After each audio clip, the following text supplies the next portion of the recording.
Welcome back to In the Game Room podcast. Today, we're grabbing our rifles, checking our cover, and diving into the heart of Bolt Action version 3, the shooting rules. They say a good offense is the best defense. And in a game set in World War II, knowing how to deliver a well-aimed volley seems pretty critical, wouldn't you say? Absolutely. Whether you're a seasoned general or a fresh recruit to Bolt Action, mastering the shooting rules is essential for victory. And version 3 has made some interesting tweaks, streamlining the process while still offering plenty of tactical depth. Music to my ears. Always love a good tactical puzzle. So how about we break down this 8-step shooting procedure? Where do we even begin? It all starts with choosing your target. This might seem straightforward, but it's actually the foundation of a successful attack. You can only target one enemy unit with all your firepower. This concept of focused fire is crucial because it forces you to prioritize threats and make every shot count. So no more spraying and praying like some games, hoping something hits. You've got to be calculated, like a sniper lining up the perfect shot. Precisely. Imagine your troops have a clear line of sight to both a dug-in machine gun nest and a squad of infantry further back. Do you focus your fire on the immediate threat of the machine gun, knowing it could cut down your advancing troops? Or do you target the infantry, aiming to reduce their numbers and weaken their overall fighting strength? Yeah, tough call. It seems like there's a lot to consider even in that first step, terrain.unit composition. Your overall strategy, it all comes into play. Yeah. But before we get too far ahead, let's rewind a bit. You mentioned line of sight. Does that mean my troops can see everything on the board? Not quite. In Yeah. Bolt Action, you can always see through your own units. After all, they're your guys. You know where they are. But you can't see through friendly units. This simulates the fog of war and forces you to think carefully about unit placement. If you're not careful, you might end up with a key unit pinned down, unable to provide supporting fire because another friendly unit is blocking their view. That makes a lot of sense. Kind of like trying to shoot between the pickets of a fence. Speaking of obstacles, what about situations where my troops are positioned near a friendly vehicle or piece of terrain? Can they shoot past those? That's where the 1-inch rule comes in, essentially.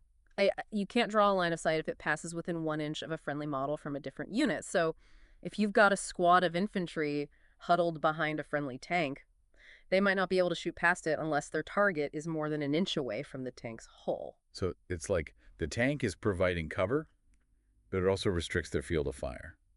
But what about those times when you need to rain down destruction from afar, like with artillery or mortars? Yeah, good catch. Indirect fire is a bit of a special case. Think of it like lobbing those shells high into the air. You can target any enemy unit within range and line of sight, even if there are friendly units in the way. Those shells are coming down from above, so a few friendly troops in the way won't stop them. That's reassuring. Okay, so we've picked our target. Taking into account line of sight and potential obstacles, what happens next? Does the enemy just sit there and take it? Not necessarily. This is where the down order adds a fascinating layer of tactical depth to the game. Before any shots are fired, the target unit can choose to go down. Yeah. Imagine them hitting the deck, seeking whatever cover they can find. Sounds like a smart move when bullets are flying. Yeah. But I imagine there's a trade-off. Yeah. You don't get something for nothing in Bolt Action. You're right. While going down offers a better chance of avoiding incoming fire, it comes at a cost. That unit has now used its action for the turn, so they might be safer from those immediate shots, but they won't be moving or firing back that turn. That's a tough decision. Yeah. So if I'm that targeted infantry squad, I need to weigh my options. If I'm pinned down and taking heavy fire, going down might be my only hope. But if I think I can maneuver to a better position or maybe even flank the enemy, staying upright and mobile might be worth the risk. Exactly. It's all about assessing the situation, the enemy's firepower, and your own tactical goals. Now, assuming the target hasn't been completely wiped out in a shower of explosions, which, Yeah. let's be honest, is always a possibility in Bolt Action. We move on to step 3, measuring range and opening fire. Right. Time to unleash those carefully considered volleys. But I have to imagine that in the chaos of battle, not every soldier is a crack shot. How does Bolt Action factor that in? Realism is key. Every weapon in Bolt Action has a defined maximum range, just like in real life, for example. A standard infantry rifle might only be effective up to 24 inches away, while a heavy machine gun, with its longer reach, could have a range of up to 36 inches or more. Makes sense. You wouldn't bring a knife to a gunfight, or a rifle to a tank battle for that matter. So, knowing the effective range of your weapons is crucial for choosing your engagements strategically. Absolutely. And it's not just about how far your weapons can reach, but also about the volume of fire they can deliver. Each weapon has a specific number of shots it gets when firing. That lone rifleman might only get off a single, well-aimed shot, while a medium machine gun, with its rapid-fire capability, could unleash 6 shots or more, turning the air into a lead hailstorm. I'm starting to get a real sense of the importance of unit composition and knowing the strengths and weaknesses of each unit type. But once those triggers are pulled and the dice start rolling, let's be honest, what's a war game without some dice-chucking action? How do we Yeah. actually determine who gets hit? Is it all down to luck, or is there more to it than that? You're right, you can't have a war game without some dice rolling. Luck certainly plays a part in bolt action, just like in the chaos of a real battlefield, but it's Right. not just blind chance. Version 3 introduces some really interesting mechanics called hit modifiers to reflect the unpredictable nature of combat. Hit modifiers. I'm intrigued. It sounds like those carefully aimed shots might not always hit their mark. Tell me more. Exactly, think about it, soldiers charging across an open battlefield, adrenaline pumping, taking fire from all directions. They're probably not going to be as accurate as they would be on a calm day at the range. In bolt action, that frantic situation would incur a -1 penalty to their rolls to hit because they're firing on the move. So every bullet that flies Yeah. isn't guaranteed to find its target. It adds an element of unpredictability, just like in a real firefight. Precisely. And these modifiers can work both ways. Let's say your troops have managed to close in on the enemy, engaging in close quarters combat, almost hand-to-hand fighting. At that range, you're practically lobbing grenades as much as firing your rifles. That proximity actually gives you a +2 bonus to your roll to hit, reflecting the chaotic nature of close combat. That's the closer the quarters, Mm-hmm. the more chaotic and unpredictable the fight becomes. Modifiers adding another layer of strategy to those crucial decisions. Are there other situations where these hit modifiers come into play? What about when a unit is pinned down by enemy fire? I can't imagine it's easy to make a precise shot when you're hugging the dirt for cover. You're absolutely right. A pinned-down unit, desperately seeking cover from those whistling bullets, suffers a -1 modifier to their rolls to hit. It reflects the difficulty of maintaining your composure and aiming carefully when you're under intense pressure. It adds a layer of realism to the game. That psychological impact of being pinned down makes me think about those classic war movies. Soldiers desperately trying to return fire while under a barrage. Exactly. And let's not forget about the experience level of your troops. Green recruits, fresh from basic training, don't have the same steely nerves as seasoned veterans. In bolt action, inexperienced units also suffer a -1 penalty to hit, reflecting their lack of battlefield experience. So, sending those fresh recruits into a meat grinder of a firefight might not be the best idea, unless you have no other choice. Yeah. It seems like experience really does matter in this game, Yeah. just like on a real battlefield. Mm. But what happens in those situations where, even with the modifiers, Yeah. a hit seems nearly impossible? Say, for example, you need to roll a 7 or higher on a 6-sided die. Is all hope lost? Those situations are what we call nigh impossible shots. And surprisingly, you still get a chance, albeit slim. Never tell me the odds. I love a good underdog story, even in a war game.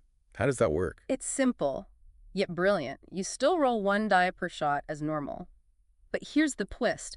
For any dice that roll a 6, you get to roll again. If that second roll is another 6, boom, against all odds, you hit your target. So, there's always a glimmer of hope, even in the most desperate of situations. I like it. Keeps the tension high and makes those unexpected victories even sweeter. But now, let's talk about the aftermath of those hits. We've rolled the dice, Yeah. factored in our modifiers, Yeah. and determined which shots landed. Now it's time to see how much damage those hits inflict. What happens when those bullets find their mark? This is where we get to the nitty-gritty of inflicting casualties. Each hit has the potential to chip away at your opponent's forces, but it's not as simple as every hit equals a casualty. Every unit, and even individual models in bolt action, has what we call a damage value. Damage value. Sounds intriguing. So Yeah. it's not just about hitting the target. It's about hitting them where it hurts. You got it. This damage value represents how tough a unit is, how much punishment they can take before they go down.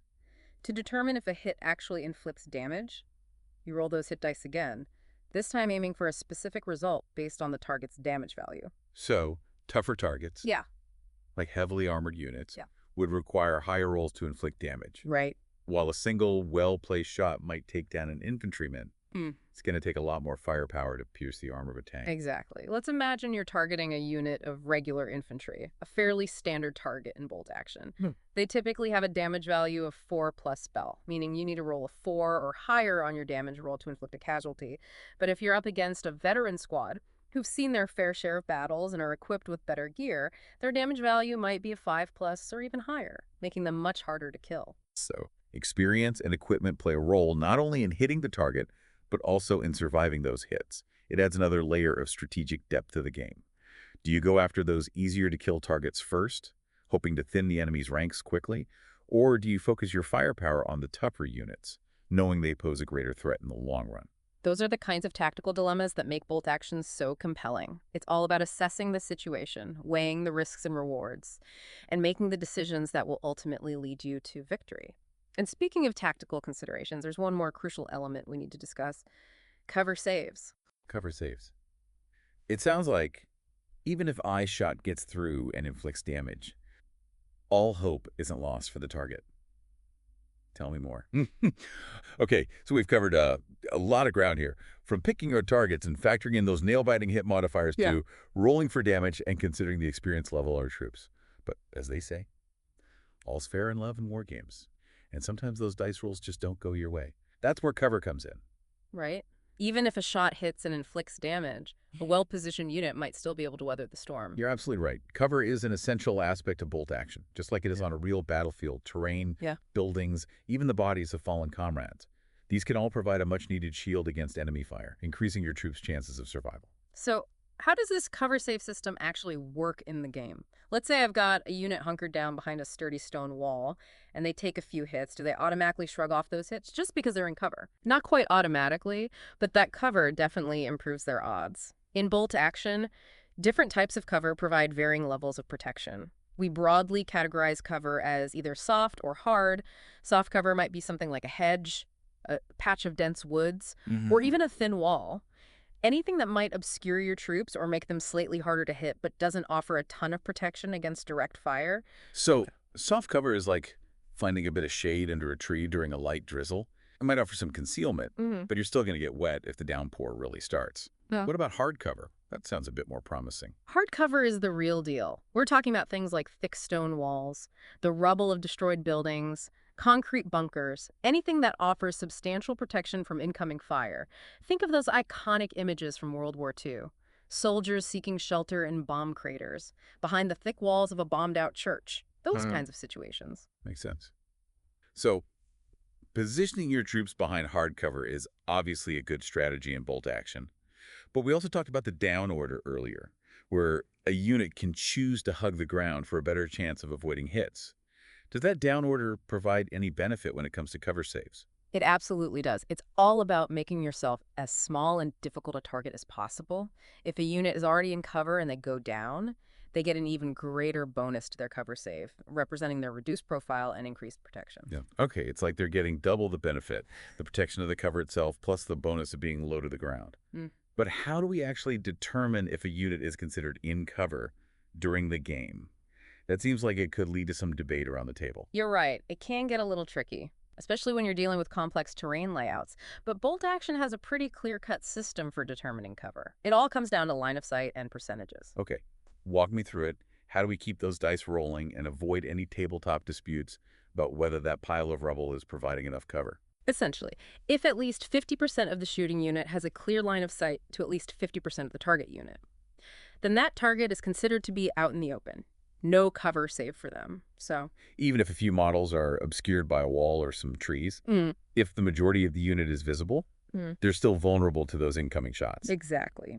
However, if less than 50% of the shooters have a clear shot at less than 50% of the target, then we're talking cover.